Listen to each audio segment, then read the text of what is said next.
Hello everyone and welcome back to another video. Today is the video we've been waiting, how long? Just ages now it feels like. Since to Far make. From Home. That's Yeah, how long I've been waiting. over 2 years. Spider-Man No Way Home is finally out in the UK at least. In America it will be out by the time you see this video. But we saw the movie yesterday. We saw it day one. And yeah, we just want to give our spoiler-free thoughts on it. So this movie is hard to talk about without spoiling, but don't worry, we're not going to spoil anything. So, I just want to say that it took him how long? Took him 5 years. 5 years, and they finally made a good Spider-Man movie in the MCU that actually feels like it's a Spider-Man movie. It doesn't feel like an Iron Man Junior movie or any of that, all that stuff. It feels like an actual Spider-Man movie, and I loved it. Well, what did you think about it? Yeah, it's the closest thing we've got to Spider-Man in the MCU. And I think I can pretty much say that legit, they've kind of... I won't be able to forget the past two movies. I didn't think Homecoming was a bad movie anyway. I won't be able to forget Far From Home how bad that was. But there was some people out there saying that if this movie kind of fixes them.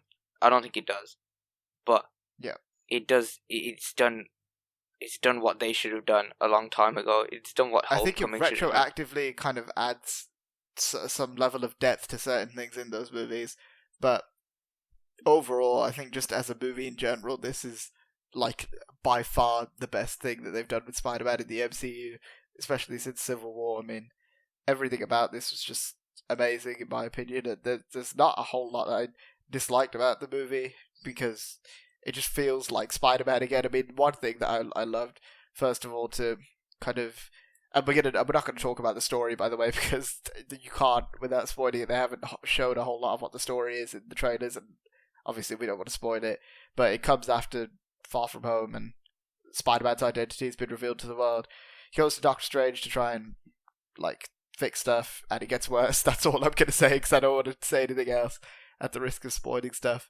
But yeah, the thing I really liked about this movie was the tone.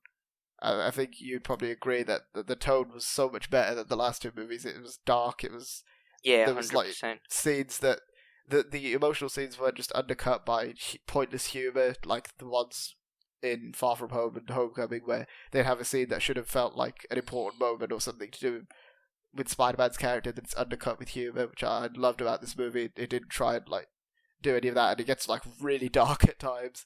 I mean, this is one of the darkest Spider-Man movies that we've seen in quite a while, I think. It's hard to believe. I think you were saying this yesterday. The same people who wrote Far From Home, Homecoming wrote this movie. It's really hard to believe that. I really don't know how that happened, because it's just not the same sort of... It's not the same sort of tone, and it feels like completely different writers, because it's not... I mean, the first 5 minutes of the movie where they carry on from the post-credit scene of Far From Home, which obviously that information's out there, Tom Holland said that, that was kind of with the way that was written, I was like, okay, I'm off to a scary start with this movie. I don't know how it's gonna go, but then slowly it got better and better. And then by the end, I was completely on board with this movie, and I just loved everything about it. The tone of the first 5 minutes was very similar to Far From Home. That's what I can say. But then, but I didn't really change. Care much, yeah, because they did completely a complete 180, yeah. And yeah, I think it was just great, man. It was really good. But like you said, yeah. It's really hard to talk about this movie without spoiling it. And obviously, we'll have our spoiler review hopefully out tomorrow, for when everyone else has seen it. Because like a lot of people, we don't really want to spoil it for anyone, because it's something. Even though we did get... As you're American, maybe because you spoiled Venom 2. Venom 4, but you know what? Venom 2 was crap anyway, so it was fine. Yeah. Yeah, I think I'm trying to gather some thoughts, some non-spoiler thoughts.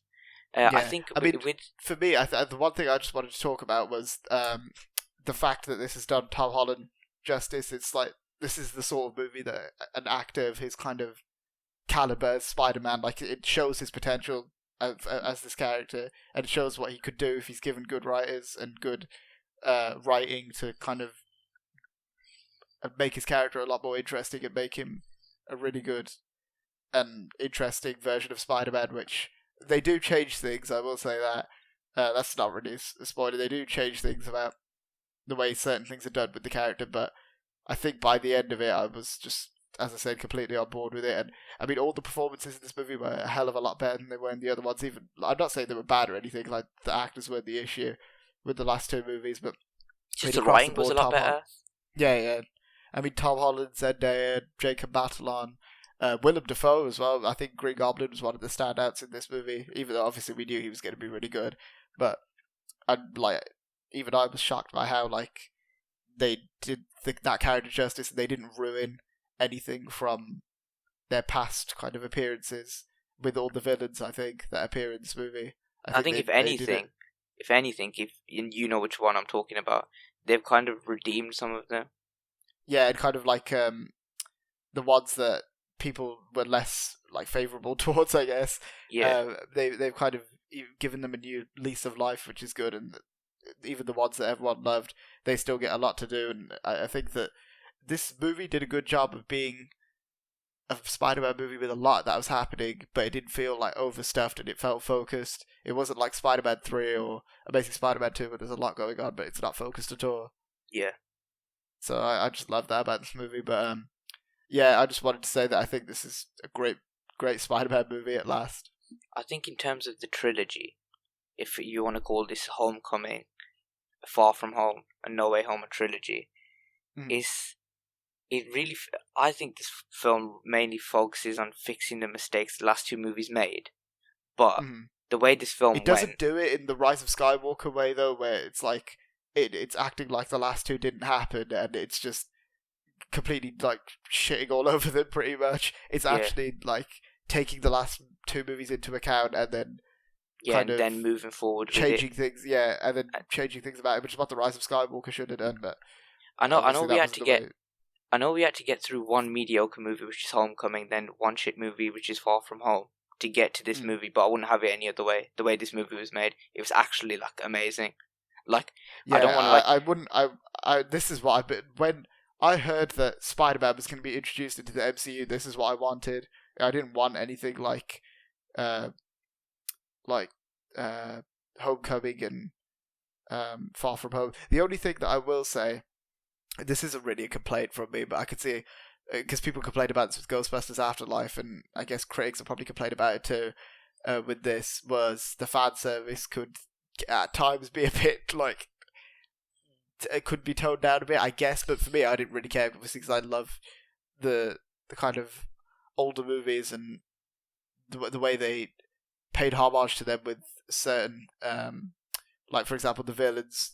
I don't know how to say it without spoiling it, but it gets a bit fan servicey at times, and I can see people complaining about that, but I didn't have a problem with it, to be honest.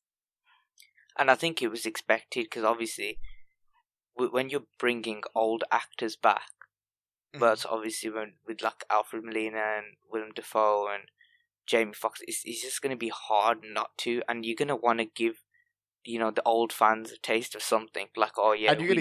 You're going to want to give them what they want, even because it's not when they do the fan service stuff. Obviously, there's things that don't make sense in this movie, but it's not to the point where it ruined my enjoyment of the movie. Yeah, and it doesn't spoil the plot in any way either. Yeah, if you wanted to nitpick the crap out of this movie, you can, but it's not like Far From Home to me, where it just completely disrespects and disregards everything that's iconic and interesting about Spider-Man. This is the opposite of that. This is the best Spider-Man live-action Spider-Man movie, I'd say, since Spider-Man 2. Yeah, and I think my favourite part, which I was worried about at the start, was the ending. The ending was just the way they end this movie, the way they set up more Spider-Man movies to come after this, are just. I don't think there was a more perfect ending for this movie, and I couldn't have thought of one. I didn't think they would even ever do what they did with the ending. We did discuss this ending that happened. We did discuss it possibly happening, but then we legit both said to each other at the end, Marvel wouldn't do that.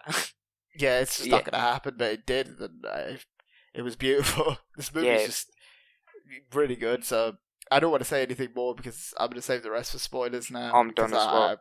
Yeah, because I mean, just go and watch this movie. I mean, I know you're going to anyway because let's be real, every person on planet Earth, I'm pretty sure people I've spoke to who don't even care about Spider-Man are going to watch this movie just because everyone's talking about it.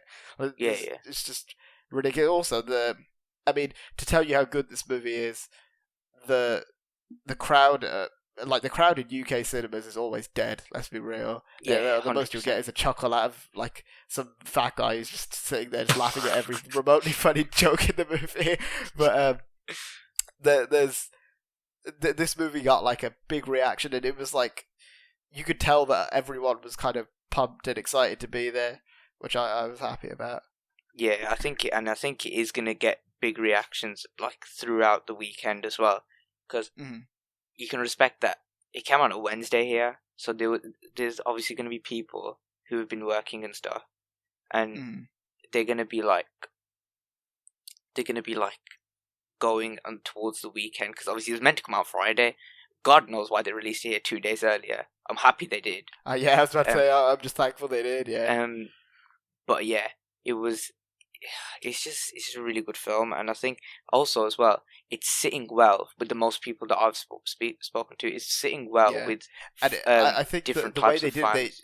Yeah, exactly. They balanced it so that fans like me who hated Far From Home, we got what we wanted with this movie in terms of bringing it back to the roots of Spider-Man's character. So he's like Peter and Spider-Man are getting the absolute crap kicked out of them in this movie in terms of like life and like even how Peter says in the trailer that Mysterio revealing his identity messed a lot of things up. That's like an understatement because his life is like completely getting destroyed and like falling apart, which is what Spider-Man should be. So I like that it appealed to them, but then it also didn't disregard the stuff from the previous two movies that fans of those movies liked. So I was happy that they tried to cater to everyone. I think they did it successfully. Yeah, because a lot of fans of Far From Home did actually really like this movie, and yeah, I don't see how you can not like this movie, except for like you said when you're nitpicking. I don't see that because I don't like. This was like the perfect direction for this movie to go in and for it to end up in, and I'm excited for more to see more in the future. Obviously, because obviously this is like public information. Like since last week that there is apparently 3 more movies happening with Tom Holland Spider-Man trilogy. So I'm excited to see I'm excited to see the direction that goes in, and you get a good idea of it anyway. But it is very, very, very good stuff to come. Hopefully in the future. Yeah, so I guess that's about it. So for those of you who have seen No Way Home, I guess those of you in India and the UK and a few other countries that got it early, let us know what you thought of the movie in the comments below. And no if you're spoilers, from America, no if you're from America, don't go in the comments because there's a potential that like some asshole's gonna try and spoil it because that's what the internet's like. But yeah, don't go on YouTube or like any social media because I've seen people almost getting spoiled on every social media platform. But it's really bad though, like because I was telling you before when we both avoided pretty much social media yesterday. I went on TikTok this morning since first time in 2 days. The second thing I saw was a spoiler for this movie. Like, and it was a scene. That godforsaken app. It was a scene. So yeah. If you are off social media, you probably won't even see this review till like after tomorrow. Yeah, but let us know what you thought of the movie if you have seen it.